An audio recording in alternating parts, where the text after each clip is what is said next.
दिल्ली पराजय के बाद भाजपा बुरी तरीके से बौखला गई थी और वो हिंदू मुस्लिम और राजनीतिक हिंसा का हवाला देकर दुनिया भर के तमाशे खड़ा कर रही थी। इस खेल में वहां के राज्यपाल जगदीप धनखड़ की भी भूमिका महत्वपूर्ण हो गई थी और वो इस तरीके से काम करने लग गए थे, इस तरीके से दौरे करने लग गए थे जैसे वो भाजपा के महान कार्यकर्ता हैं।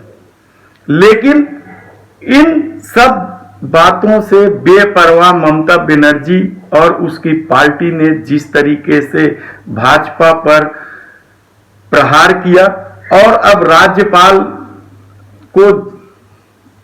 राज्यपाल के करतूतों का जिस तरीके से कच्चा चिट्ठा खोला है उससे भाजपा मुंह दिखाने के लायक नहीं है और पूरी भाजपा सकते में है। यह बात किसी से छिपा नहीं है कि बंगाल में तृणमूल कांग्रेस ने ऐतिहासिक जीत दर्ज की और मोदी शाह की बोलती भी बंद की। हालत यह है कि भाजपा के कई दिग्गज वापस टीएमसी में जाने न केवल छटपटा रहे हैं बल्कि कई नेता तो ममता बनर्जी से अपनी गलतियों के लिए माफी तक मांग चुके हैं। परिणाम से हताश भाजपा ने यहां चुनाव बाद हुए हिंसा को लेकर एक नई कहानी गढ़ना शुरू किया, जबकि बंगाल में राजनीतिक हिंसा कोई नई बात नहीं है। जब पहली बार टीएमसी सत्ता में आई तो किस तरीके से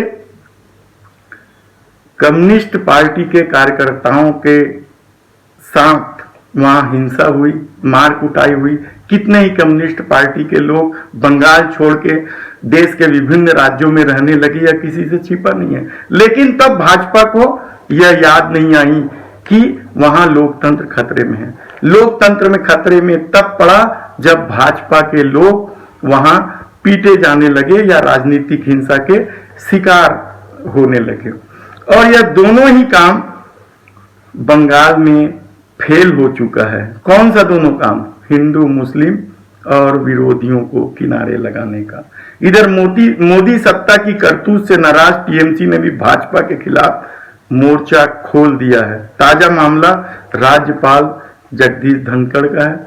किसी राजनीतिक दल की तरह काम करने के आरोपों के बीच राज्यपाल पर जिस तरह से आरोप लगे हैं उससे बंगाल भाजपा तो किसी को मुंह दिखाने के लायक रही ही नहीं, राष्ट्रीय भाजपा में भी यानी दिल्ली में भी भाजपा सत्ते में आ गई है। टीएमसी की फायर ब्रांड सांसद महुआ मोइत्रा ने राज्यपाल जगदीप धनखड़ को इस बार निशाने पर लेते हुए कहा है कि राज्यपाल का करतूत हैरान कर देने वाला है। उसने राजभवन में अपने सारे रिश्तेदारों और परिचितों की नियुक्ति की है। उन्होंने बकायदा एक सूची जारी करके रिश्तेदारी और परिचय का एक एक काला चिट्ठा खोल दिया है। और महुआ मोइत्रा ने यह भी कहा है कि राज्यपाल के ओएसडी शेखावत को सिर्फ इसलिए नियुक्ति दी गई क्योंकि वो धनखड़ के बहनोई के बेटे हैं। रुचि दुबे या प्रशांत दीक्षित की नियुक्ति को लेकर भी उन्होंने कठिन सवाल खड़े किए हैं। किशन दरगर सहित कई नाम गिनाकर महुआ मोइत्रा ने राज्यपाल को सीधा कहा है कि अब आपसे ये सब नहीं होगा और इसके लिए आप माफी मांगिए बंगाल की जनता से और दिल्ली लौट जाइए।